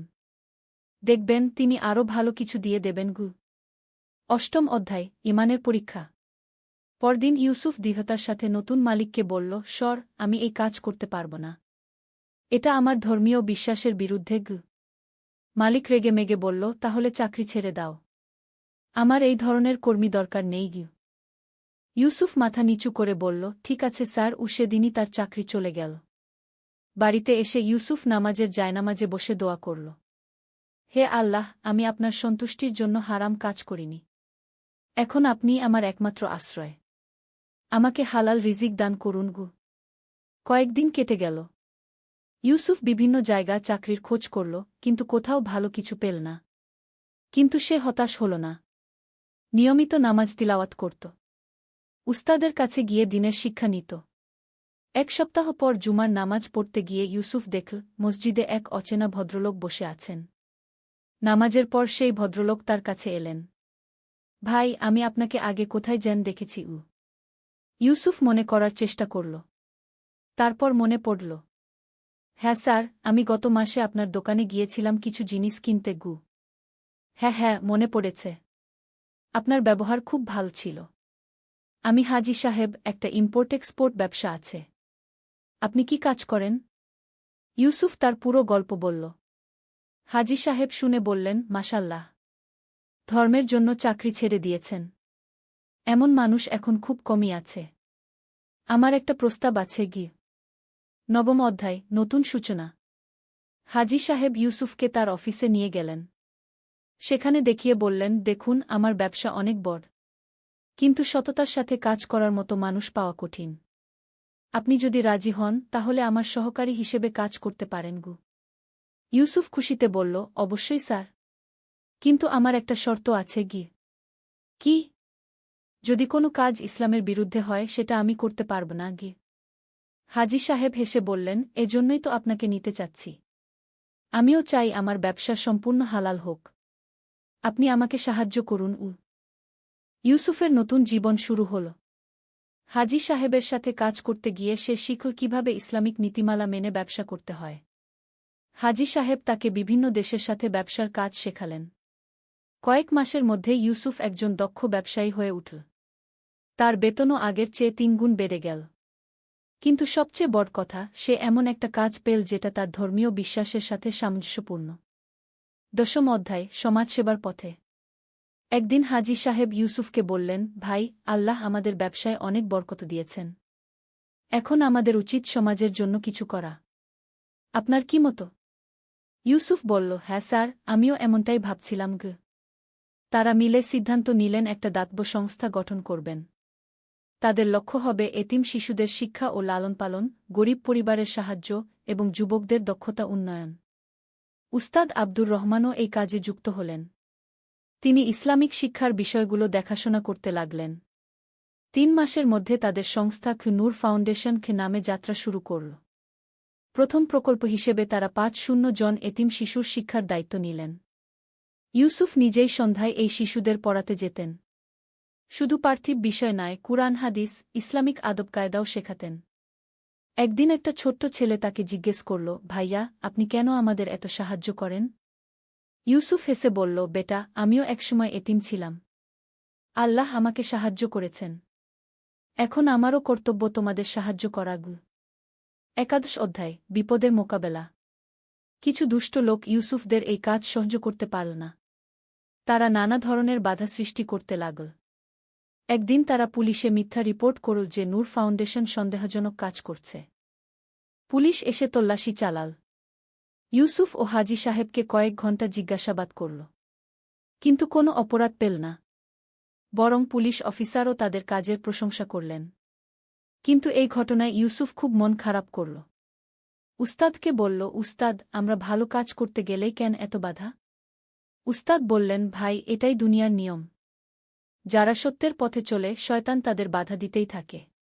কিন্তু আল্লাহ তাআলা বলেছেন, তারা আল্লাহর নূর নেভাতে চায়, কিন্তু আল্লাহ তার নূর পূর্ণ করবেনই। তাহলে আমাদের কি করা উচিত? ধৈর্য রাখুন। আপনার কাজ চালিয়ে যান। দোয়া করতে থাকুন। আল্লাহ অবশ্যই সাহায্য করবেন গু। দ্বাদশ অধ্যায়, সফলতার স্বাদ। ধৈর্য ও কঠোর পরিশ্রমের ফল পেতে বেশি দেরি হল না। নূর ফাউন্ডেশনের কাজ দেখে এলাকার মানুষজন সাহায্যের হাত বাড়িয়ে দিল। অনেক ধনী ব্যক্তি দান করতে এগিয়ে এলেন। সরকারি কর্মকর্তারাও তাদের কাজের প্রশংসা করলেন। স্থানীয় এমপি এসে বললেন, আপনারা যে কাজ করছেন এটা সরকারের চেয়েও ভালো। আমরা আপনাদের সব ধরনের সহায়তা দেব। 1 বছরের মধ্যেই নূর ফাউন্ডেশন 200 জন এতিম শিশুর দায়িত্ব নিল। তাদের জন্য একটা আবাসিক স্কুল তৈরি করল। সেখানে আধুনিক শিক্ষার পাশাপাশি ইসলামিক শিক্ষাও দেওয়া হতো। ইউসুফ একদিন স্কুল পরিদর্শনে গিয়ে দেখল, ছোট্ট একটা মেয়ে একটা কাগজে কিছু লিখছে। কাছে গিয়ে দেখল, সে লিখেছে, আল্লাহ, তুমি ইউসুফ ভাইকে দীর্ঘজীবী করো। তিনি আমাদের বাবার মতো। আমরা তাকে ভালোবাসি। এই কথা পড়ে ইউসুফের চোখে পানি এসে গেল। মনে পড়ল দাদাজানের কথা, বেটা, জীবনের আসল সার্থকতা হল মানুষের উপকারে আসা। ত্রয়োদশ অধ্যায়, নতুন স্বপ্ন। 3 বছর পর নূর ফাউন্ডেশন দেশের অন্যতম সেরা দাতব্য প্রতিষ্ঠানে পরিণত হল। ইউসুফ এখন একজন সম্মানিত ব্যক্তিত্ব। কিন্তু সাফল্য তাকে অহংকারী করেনি, বরং আরও নম্র হয়েছে। হাজী সাহেব একদিন তাকে বললেন, ইউসুফ ভাই, আপনার বিয়ের বয়স হয়েছে। পরিবার করুন। আল্লাহ সন্তান দিলে তাদের ভালো মানুষ হিসেবে গড়ে তুলবেন গো। ইউসুফ বলল, হ্যাঁ স্যার, আমিও ভাবছি। কিন্তু এমন একজনকে চাই যে দিনের কাজে সাহায্য করবে গ। কয়েক মাস পর উস্তাদ আব্দুর রহমান একটা প্রস্তাব নিয়ে এলেন। তার এক পুরনো বন্ধুর মেয়ে আয়েশা। সে ইসলামিক স্টাডিজে মাস্টার্স করেছে। অনেক দিনদার এবং সমাজসেবায় আগ্রহী। বিয়ের পর আয়েশা নূর ফাউন্ডেশনের মহিলাদের শিক্ষা বিভাগের দায়িত্ব নিল। তার হাত ধরে অনেক মহিলা কুরআন শিক্ষা ও হস্তশিল্পের প্রশিক্ষণ পেতে লাগল। 1 বছর পর তাদের প্রথম সন্তান হল, একটা ছেলে। তারা তার নাম রাখল নূর, যার অর্থ আলো। কারণ এই শিশুই তাদের জীবনে নতুন আলো নিয়ে এসেছে। 14 অধ্যায়, বিশ্বব্যাপী প্রভাব।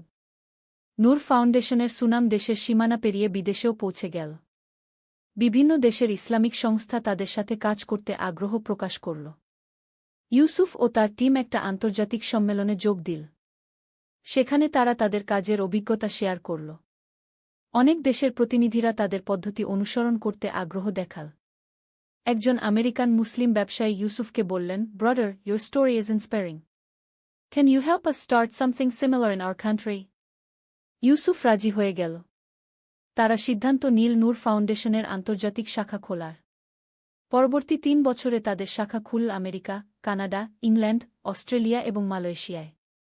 সবখানেই একই নীতি, হালাল উপায়ে অর্থ সংগ্রহ এবং এতিম শিশু ও গরিবদের সাহায্য। 15 অধ্যায়, পরবর্তী প্রজন্মের জন্য। 10 বছর পর ইউসুফের এখন 3টি সন্তান, নূর, হুদা আর তাহা। 3টি শিশুই খুবই ভালো। তারা ছোটবেলা থেকেই পিতামাতার কাছে দ্বীনের শিক্ষা পেয়েছে। নূর এখন 10 বছর বয়সী। সে প্রায়ই বাবার সাথে ফাউন্ডেশনে যায়। এতিম শিশুদের সাথে খেলে, তাদের গল্প বলে। একদিন নূর তার বাবাকে জিজ্ঞেস করল, আব্বু, আপনি কেন এতিম বাচ্চাদের এত ভালোবাসেন? ইউসুফ তার ছেলেকে কোলে নিয়ে বলল, বেটা, আব্বু একসময় এতিম ছিল। আল্লাহ আমাকে সাহায্য করেছেন। এখন আমার কর্তব্য অন্যদের সাহায্য করা। আব্বু, আমিও বড় হয়ে এতিম বাচ্চাদের সাহায্য করব। এই কথা শুনে ইউসুফ খুশিতে তার ছেলেকে জড়িয়ে ধরল। মনে মনে আল্লাহর শুকরিয়া আদায় করল। 16 অধ্যায়, উস্তাদের বিদায়। এদিকে উস্তাদ আব্দুর রহমানের বয়স অনেক হয়েছে। তিনি এখন 80 বছরের বৃদ্ধ। কিন্তু এখনও মসজিদে তালিম দেন। নূর ফাউন্ডেশনের কাজেও সাহায্য করেন। একদিন তিনি অসুস্থ হয়ে পড়লেন। ইউসুফ সাথে সাথে তাকে হাসপাতালে নিয়ে গেল। ডাক্তার বলল, তার অবস্থা গুরুতর। হাসপাতালের বেডে শুয়ে উস্তাদ ইউসুফকে ডাকলেন। ইউসুফ ভাই, আসুন। ইউসুফ কাছে গেল। উস্তাদ তার হাত ধরে বললেন, আমার সময় শেষ হয়ে এসেছে। কিন্তু আমি খুশি। আপনি আমার স্বপ্নকে বাস্তব করেছেন। উস্তাদ, এমন কথা বলবেন না। আল্লাহ আপনাকে সুস্থ করে দেবেন। না ভাই, আমি বুঝতে পারছি। আমার একটা অনুরোধ আছে। বলুন উস্তাদ। আপনি যে কাজ শুরু করেছেন সেটা চালিয়ে যাবেন। আরও মানুষকে দ্বীনের দাওয়াত দেবেন। আল্লাহর নূর সারা পৃথিবীতে ছড়িয়ে দেবেন।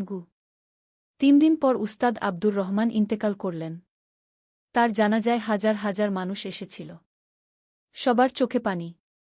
ইউসুফ তার কবরের পাশে দাঁড়িয়ে মনে মনে অঙ্গীকার করল, উস্তাদ, আপনার স্বপ্ন পূরণ করব। আল্লাহর নূর পৃথিবীর প্রতিটি কোণে পৌঁছে দেব।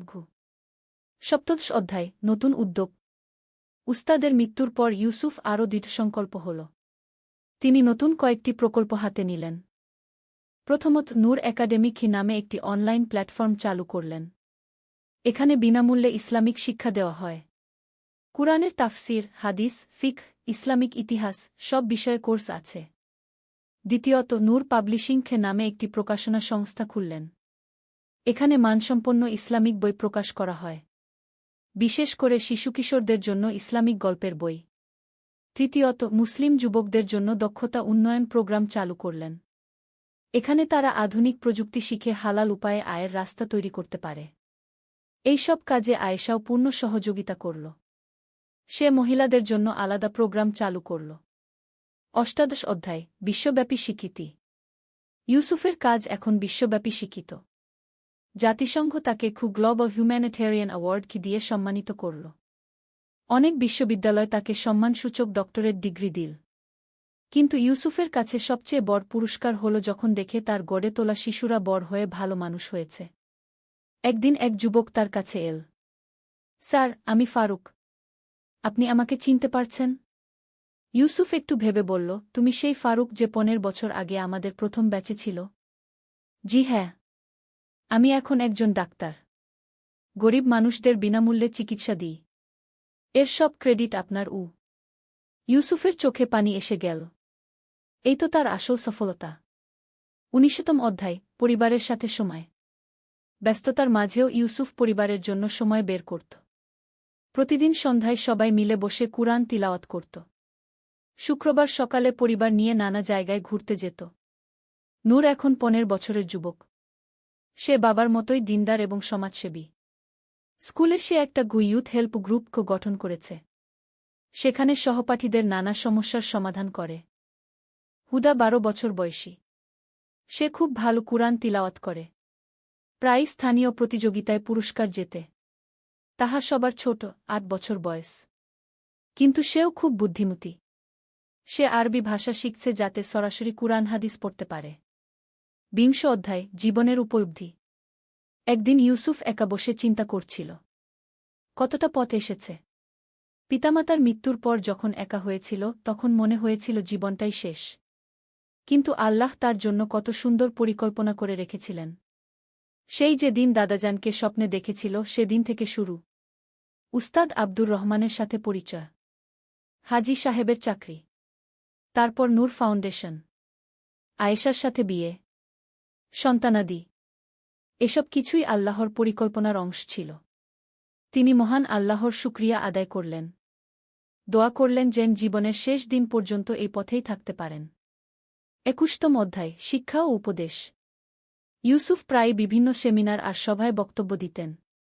তিনি সবসময় তরুণদের বলতেন, ভাইয়েরা, জীবনে যত বড় সমস্যায় আসুক, কখনো আল্লাহর রহমত থেকে নিরাশ হবেন না। তিনি সবচেয়ে দয়ালু, সবচেয়ে ক্ষমাশীল। যারা তার পথে চলে তিনি তাদের জন্য রাস্তা তৈরি করে দেন। কিন্তু মনে রাখবেন, শুধু দোয়া করলেই হবে না। কাজও করতে হবে। হালাল রিজিক অর্জনের জন্য পরিশ্রম করতে হবে। সৎভাবে জীবন যাপন করতে হবে। আর সবচেয়ে গুরুত্বপূর্ণ হল নিজের সফলতা অন্যদের সাথে ভাগ করে নিতে হবে। যার কাছে আল্লাহ বেশি দিয়েছেন তার দায়িত্বও বেশি। 22তম অধ্যায়, স্মৃতিচারণ। একদিন ইউসুফ আর আয়েশা তাদের পুরানো এলাকায় গেল। সেই জায়গায় যেখানে ইউসুফ একসময় দাদাজানের সাথে থাকত। বাড়িটা এখন আর নেই। সেখানে একটা আধুনিক বিল্ডিং হয়েছে। কিন্তু ইউসুফের মনে সব স্মৃতি জ্বলজ্বল করে।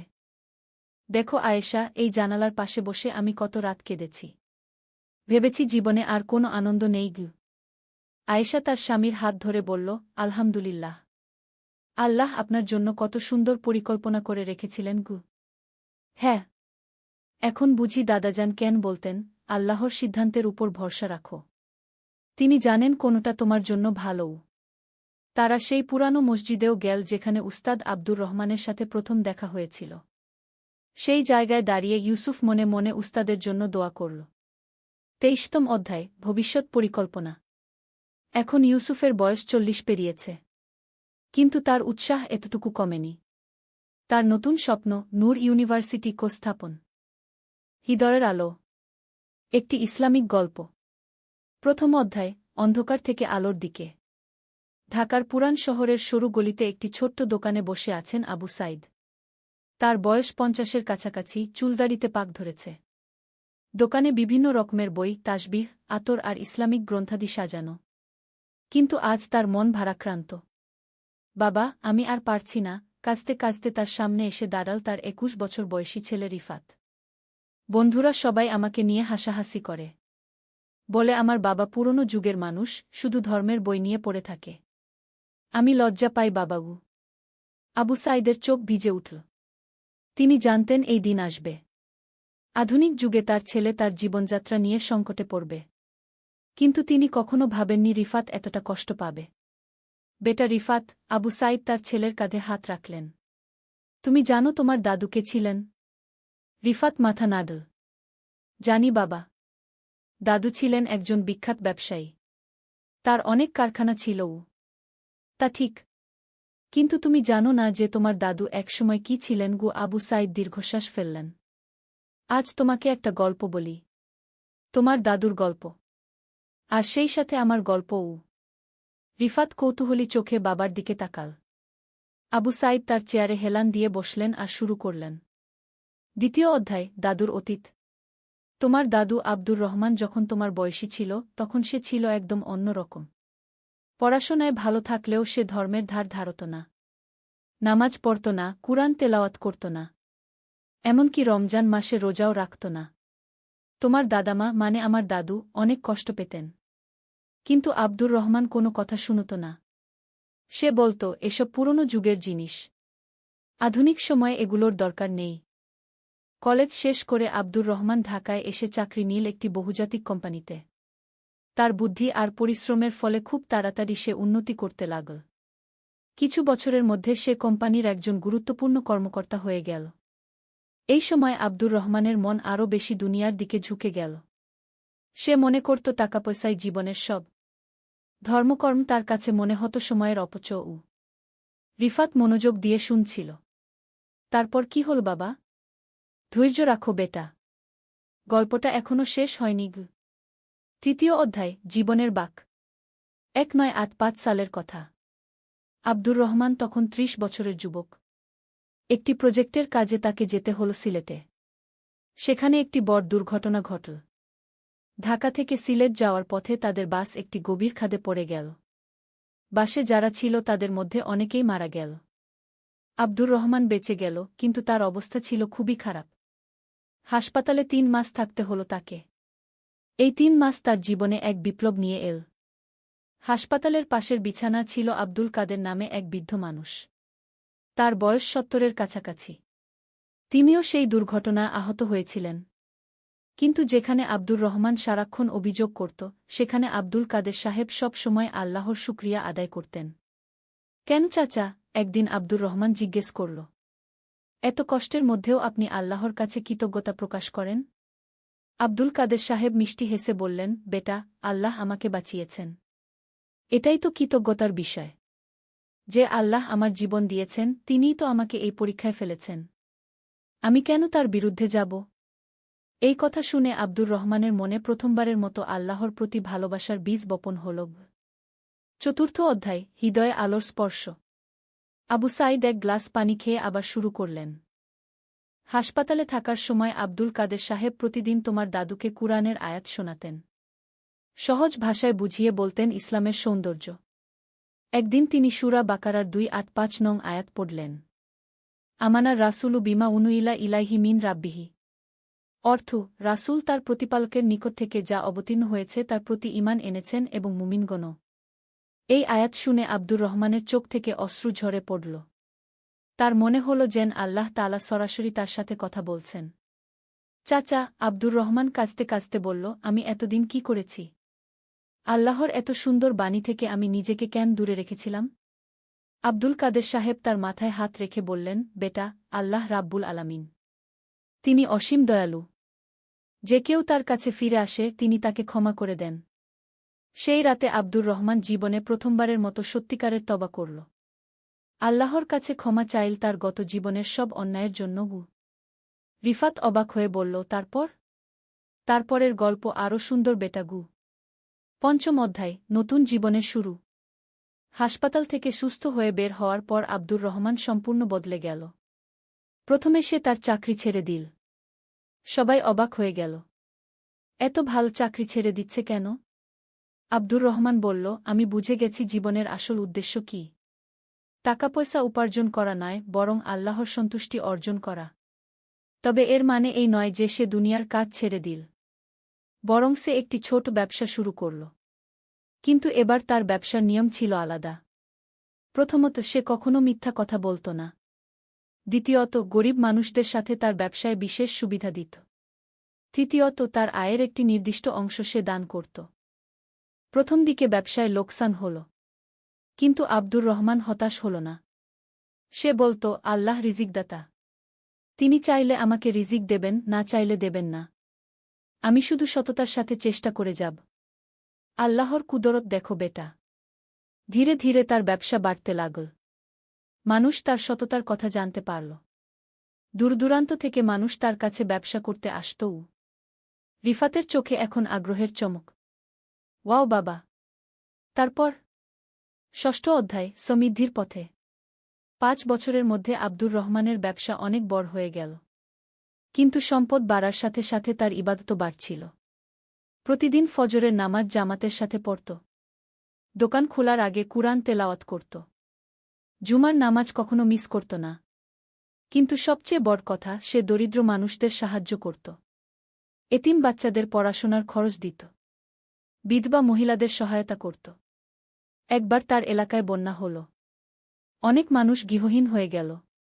আব্দুর রহমান নিজের বাড়ির পাশে একটি অস্থায়ী ক্যাম্প বানিয়ে সেখানে ক্ষতিগ্রস্ত পরিবারগুলোকে থাকার ব্যবস্থা করল। নিজের খরচে তাদের খাবার দাবার দিল। মানুষ তাকে বলত, আব্দুর রহমান ভাই, আপনি এত খরচ করেন কেন? আপনার নিজের তো পরিবার আছে। আব্দুর রহমান হেসে উত্তর দিত, আল্লাহ আমাকে যা দিয়েছেন সেটা তো আমানত। এই আমানত আমাকে সঠিক জায়গায় খরচ করতে হবে। আর আল্লাহর রাস্তায় যা খরচ করা হয় তা কখনো কমে না, বরং বেড়ে যায়। আর সত্যিই তাই হল। যত বেশি দান করত তার ব্যবসা তত বেশি লাভজনক হতো। 10 বছরের মধ্যে সে শহরের একজন সফল ব্যবসায়ী হয়ে উঠল। কিন্তু বেটা, সম্পদ তার চরিত্র পরিবর্তন করতে পারেনি। সে আগের মতোই সহজ সরল জীবনযাপন করত। সপ্তম অধ্যায়, পিতা হিসেবে। 1995 সালে আব্দুর রহমানের বিয়ে হল। তোমার দাদিমা ফাতিমা খুবই ভালো মহিলা ছিলেন। তিনিও আব্দুর রহমানের মতো ধর্মপ্রাণ। 1996 সালে আমার জন্ম হল। আব্দুর রহমান যখন আমাকে প্রথম কোলে নিলেন তখন তিনি কান্নায় ভেঙে পড়লেন। তিনি বললেন, ইয়া আল্লাহ, তুমি আমাকে এত বড় আমানত দিলে। আমাকে শক্তি দাও যাতে আমি এই সন্তানকে সঠিক পথে গড়ে তুলতে পারি। ছোটবেলা থেকেই তিনি আমাকে ইসলামের শিক্ষা দিতেন। কিন্তু কোনো জোরজবরদস্তি ছিল না। তিনি নিজের জীবনের উদাহরণ দিয়ে আমাকে শেখাতেন। যখন আমি নামাজ পড়তে চাইতাম না, তিনি আমাকে বকাঝকা করতেন না। বরং বলতেন, বেটা, নামাজ তো আল্লাহর সাথে কথা বলার সুযোগ। তুমি চাইলে পড়বে, না চাইলে পড়বে না। কিন্তু জানো, আমি যখন নামাজ পড়ি তখন আল্লাহর কাছে তোমার জন্য দোয়া করি। এই কথা শুনে আমার মনে কৌতূহল জাগত। আল্লাহর সাথে কথা বলা? এ তো বেশ মজার ব্যাপার। ধীরে ধীরে আমি নিজে থেকেই নামাজের প্রতি আগ্রহী হয়ে উঠলাম। আব্দুর রহমান আমাকে সব সময় বলতেন, সাইদ, মনে রাখো, ইসলাম শুধু কিছু রীতিনীতি নয়। ইসলাম হল একটি পূর্ণাঙ্গ জীবন ব্যবস্থা, যা তোমার হৃদয়কে পরিশুদ্ধ করবে, তোমার চরিত্রকে সুন্দর করবে। অষ্টম অধ্যায়, বিপদের সময়। 2005 সালে আব্দুর রহমানের জীবনে একটি বড় বিপদ এল। তার প্রধান ব্যবসায়িক অংশীদার তাকে প্রতারণা করল। প্রায় সব সম্পত্তি হারিয়ে ফেল। আমি তখন 9ম শ্রেণীতে পড়ি। বাড়িতে হঠাৎ অভাব দেখা দিল। কিন্তু আব্দুর রহমান একটুও বিমর্ষ হলেন না। সাইদ, তিনি আমাকে বললেন, এটা আল্লাহর পরীক্ষা। দেখো আমি কেমন এই পরীক্ষায় উত্তীর্ণ হতে পারি। তিনি আবার ছোট ছোট ব্যবসা শুরু করলেন। হকারি করলেন। কিন্তু কখনো মিথ্যা বলেননি, কারো সাথে প্রতারণা করেননি। একদিন আমি তাকে বললাম, বাবা, অন্যেরা প্রতারণা করে টাকা কামায়। আপনিও কেন পারেন না? তিনি আমার দিকে গভীর দৃষ্টিতে তাকিয়ে বললেন, সাইদ, আমি একবার আল্লাহকে ভুলে গিয়েছিলাম। সেটা ছিল আমার জীবনের সবচেয়ে অন্ধকার সময়। আজ যদি আবার সেই পথে যাই তাহলে আমার এই জীবন পরিবর্তনের কোনো মানে হবে না। আল্লাহ চাইলে আমাকে রিজিক দেবেন। আমি ধৈর্য রাখব। সত্যি আল্লাহ তাকে ধৈর্যের পুরস্কার দিলেন। 3 বছরের মধ্যে তিনি আবার প্রতিষ্ঠিত হয়ে গেলেন। 9ম অধ্যায়, শিক্ষার গুরুত্ব। আবু সাইদ রিফাতের দিকে তাকিয়ে বললেন, তোমার দাদু আমাকে সব সময় বলতেন জ্ঞান অর্জন করতে। কিন্তু শুধু পার্থিব জ্ঞান নয়, ধর্মীয় জ্ঞানও। সাইদ, তিনি বলতেন, হাদিস শরীফে আছে, তালাবুল ইলমি ফারিদাতুন আলা কুল্লি মুসলিম। জ্ঞান অর্জন করা প্রত্যেক মুসলমানের জন্য ফরজ। আমি স্কুল কলেজে ভালো ছাত্র ছিলাম। কিন্তু সেই সাথে আব্দুর রহমান আমাকে কুরআন হাদিস শেখাতেন। আরবি ভাষা শিখিয়েছিলেন। বিশ্ববিদ্যালয়ে ইসলামিক স্টাডিজে অনার্স করলাম। আব্দুর রহমান খুশি হলেন। চমৎকার সাইদ! এখন তুমি দুনিয়া ও আখিরাত দুটোর জন্যই প্রস্তুত। কিন্তু বেটা, আমি এখানে একটা ভুল করলাম। রিফাত অবাক হয়ে জিজ্ঞেস করল, কি ভুল বাবা? আমি ভাবলাম, যেহেতু আমার ধর্মীয় জ্ঞান আছে, তাই আমার পার্থিব ব্যবসায়িক বুদ্ধির দরকার নেই। আমি শুধু ধর্মীয় বইয়ের দোকান দিয়ে বসলাম। ভাবলাম, এতেই আল্লাহ খুশি হবেন। কিন্তু আব্দুর রহমান আমাকে বললেন, সাইদ, ইসলাম তোমাকে শুধু মসজিদে বসে থাকতে বলেনি। ইসলাম তোমাকে সমাজে অবদান রাখতে বলেছে। তুমি যদি ভালো ব্যবসায়ী হও, সৎ ব্যবসায়ী হও, তাহলে সেটাও ইবাদত। কিন্তু আমি তার কথা শুনলাম না। মনে মনে ভাবলাম, বাবা পুরনো যুগের মানুষ। আমি ধর্মের কাজ করব। ফলাফল, আজ আমি অর্থনৈতিকভাবে সংকটে গিয়ে। 10ম অধ্যায়, উপলব্ধির মুহূর্ত। আবু সাইদের চোখে অশ্রু এসে গেল। বেটা রিফাত, আমি বুঝতে পেরেছি আমার ভুলটা কোথায়। আমি ভেবেছিলাম দুনিয়া আর আখিরাত আলাদা জিনিস। কিন্তু আসলে তো তা নয়। তোমার দাদু আমাকে যে শিক্ষা দিয়েছিলেন সেটা ছিল ব্যালেন্সের শিক্ষা। তিনি ব্যবসা করতেন, কিন্তু ইসলামিক নীতিমালা মেনে। তিনি সম্পদ অর্জন করতেন, কিন্তু আল্লাহর পথে খরচ করতেন। আমি শুধু একদিকে ঝুঁকে পড়েছিলাম। ফলে তুমি আজ সমস্যায় পড়েছ। কিন্তু বেটা, এই সমস্যাই আমাদের শিক্ষা দিয়েছে। এখন আমি বুঝেছি ইসলামের প্রকৃত শিক্ষা কী গো। রিফাত এবার কাঁদতে লাগল। বাবা, আমি আপনাকে ভুল বুঝেছি। আমি ভেবেছিলাম আপনি পুরনো যুগের মানুষ। কিন্তু আসলে আপনি একজন আদর্শ মানুষের ছেলে গো।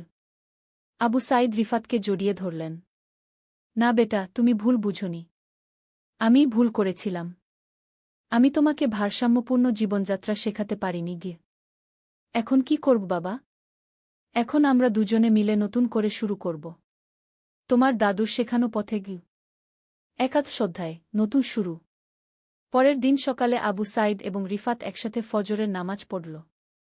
নামাজের পর আবু সাইদ বললেন, রিফাত, আজ থেকে আমরা নতুন পরিকল্পনা করব। তুমি তোমার পড়াশোনা চালিয়ে যাবে, কিন্তু সেই সাথে ব্যবসায়িক দক্ষতাও অর্জন করবে গে। কিন্তু বাবা, আমাদের তো পুঁজি নেই গু। আবু সাইদ হাসলেন। পুঁজি আল্লাহ দেবেন। আমাদের কাছে আছে সততা, পরিশ্রম আর দোয়াগি। তারা ঠিক করল ছোট করে একটি অনলাইন ব্যবসা শুরু করবে। ইসলামিক বই, কুরআন, তাসবিহের পাশাপাশি আধুনিক প্রয়োজনীয় জিনিসপত্র বিক্রি করবে। রিফাত তার কম্পিউটার স্কিল ব্যবহার করে একটি ওয়েবসাইট তৈরি করল। আবু সাইদ তার পুরনো যোগাযোগ কাজে লাগাল। প্রথম মাসে তাদের মাত্র 5,000 টাকা বিক্রি হল। কিন্তু তারা হতাশ হল না। ধৈর্য বেটা, আবু সাইদ বললেন। তোমার দাদু বলতেন, আল্লাহর রহমত ধীরে ধীরে আসে, কিন্তু স্থায়ী হয় গ। দ্বাদশ অধ্যায়, চ্যালেঞ্জ এবং সমাধান।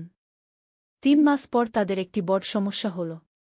একজন ক্রেতা তাদের দেওয়া পণ্যের বিরুদ্ধে মিথ্যা অভিযোগ করল এবং অনলাইনে খারাপ রিভিউ দিল। রিফাত রেগে গেল। বাবা, আমরা এই লোকটার বিরুদ্ধে পাল্টা ব্যবস্থা নেব। কিন্তু আবু সাইদ শান্ত থাকলেন। না বেটা, আমরা সত্য বলব, কিন্তু কারো বিরুদ্ধে প্রতিশোধ নেব না গিয়ে। তারা ভদ্রভাবে ক্রেতার সাথে যোগাযোগ করল। জানতে পারল যে আসলে তার পণ্যটি ডেলিভারি বিলম্বের কারণে নষ্ট হয়ে গিয়েছিল। আবু সাইদ এবং রিফাত তৎক্ষণাৎ তার টাকা ফেরত দিয়ে দিল এবং নতুন পণ্য পাঠিয়ে দিল, কোনো অতিরিক্ত চার্জ ছাড়াই। ক্রেতা লজ্জিত হয়ে গেল। সে তার খারাপ রিভিউ মুছে দিয়ে তার পরিবর্তে একটি চমৎকার রিভিউ দিল। এই ঘটনা অন্যান্য ক্রেতাদের কাছে পৌঁছে গেল। মানুষ বুঝতে পারল যে আবু সাইদ এবং রিফাত সৎ ব্যবসায়ী। ত্রয়োদশ অধ্যায়, সফলতার স্বাদ। 6 মাস পর তাদের ব্যবসা ভাল অবস্থানে পৌঁছে গেল। মাসিক আয় 50,000 টাকা ছাড়িয়ে গেল। কিন্তু সফলতার সাথে এসে গেল নতুন চ্যালেঞ্জ।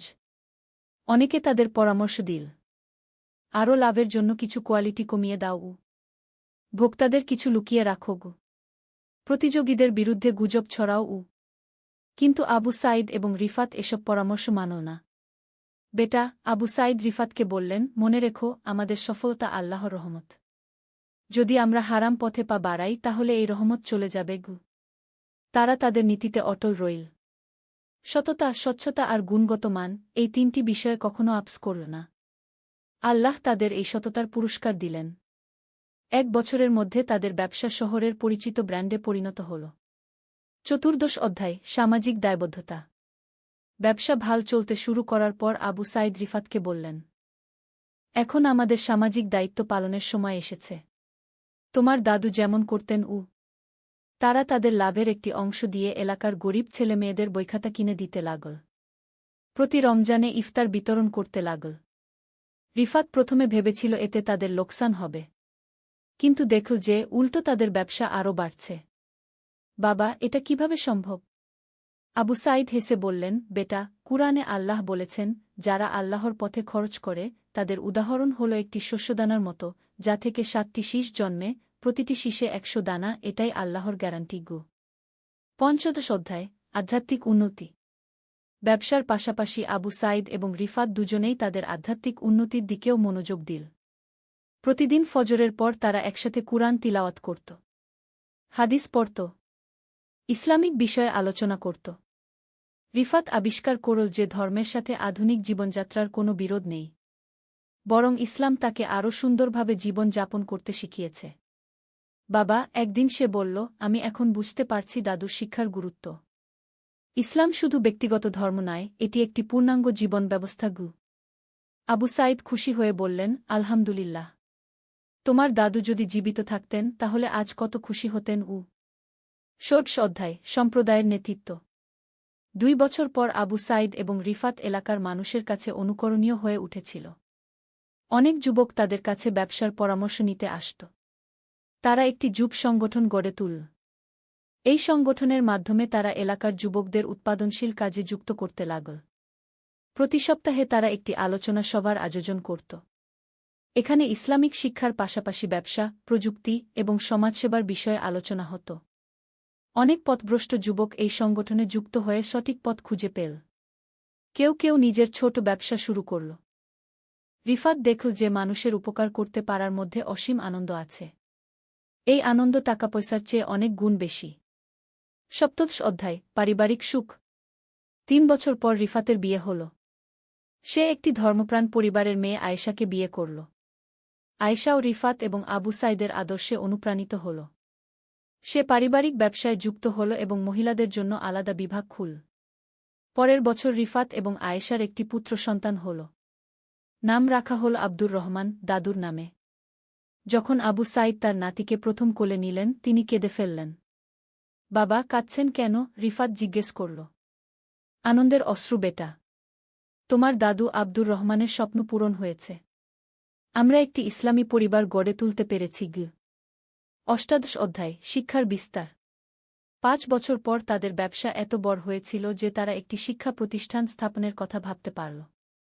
বাবা, রিফাত বলল, আমরা একটা স্কুল খুলি, যেখানে আধুনিক শিক্ষার সাথে সাথে ইসলামিক শিক্ষাও দেওয়া হবে গি। আবু সাঈদ এই প্রস্তাবে খুশি হলেন। চমৎকার ভাবনা। তোমার দাদু সব সময় বলতেন, শিক্ষাই জাতির মেরুদণ্ড। তারা কি নুরুল হুদা একাডেমি কি নামে একটি স্কুল প্রতিষ্ঠা করল।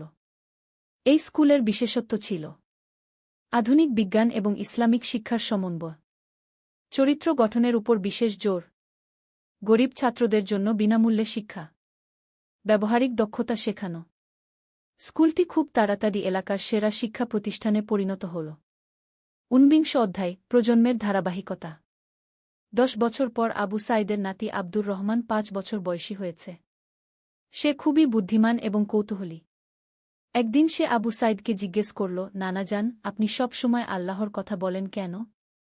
আবু সাঈদ তাকে কোলে নিয়ে বললেন, বাবা, আল্লাহ আমাদের সৃষ্টিকর্তা। তিনি আমাদের ভালোবাসেন। আমরাও তাকে ভালোবাসি।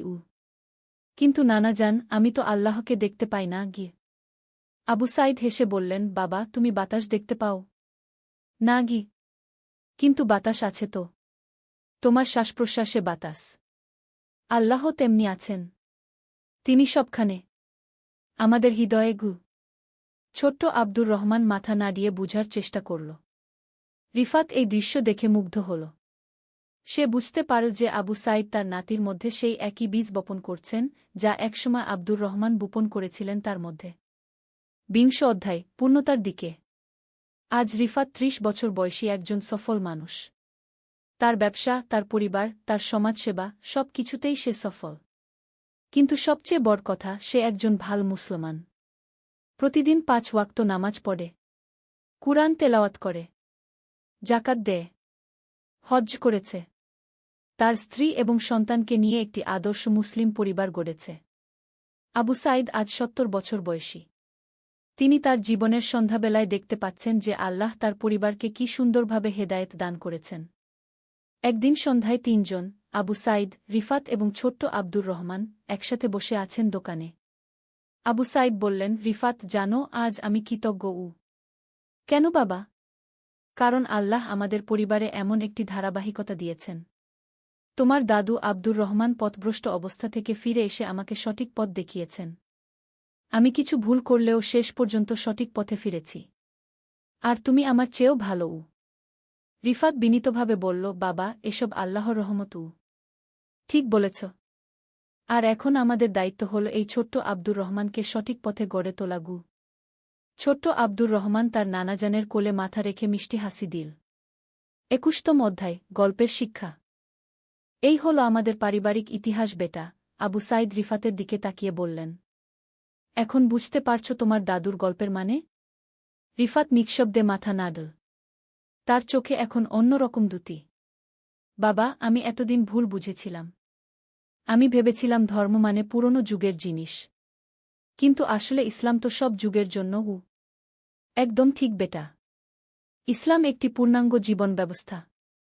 এটা শুধু মসজিদে নামাজ পড়ার নাম নয়। এটা তোমার ব্যবসায়, তোমার পরিবারে, তোমার সমাজে, সবখানে প্রয়োগ করার জিনিস। কি? রিফাত গভীর চিন্তায় ডুবে গেল। বাবা, আমি এখন কি করব? তুমি তোমার পড়াশোনা শেষ করো। কিন্তু সেই সাথে আমাদের এই ব্যবসায় যুক্ত হও। আমরা একসাথে এটাকে আরও বড় করব। কিন্তু ইসলামিক নীতিমালা মেনে গিয়ে। আর সমাজের জন্য কাজ?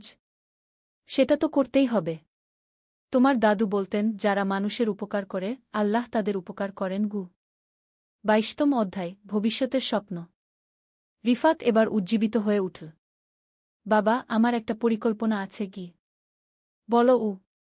আমরা আমাদের ব্যবসাটাকে আরও আধুনিক করব।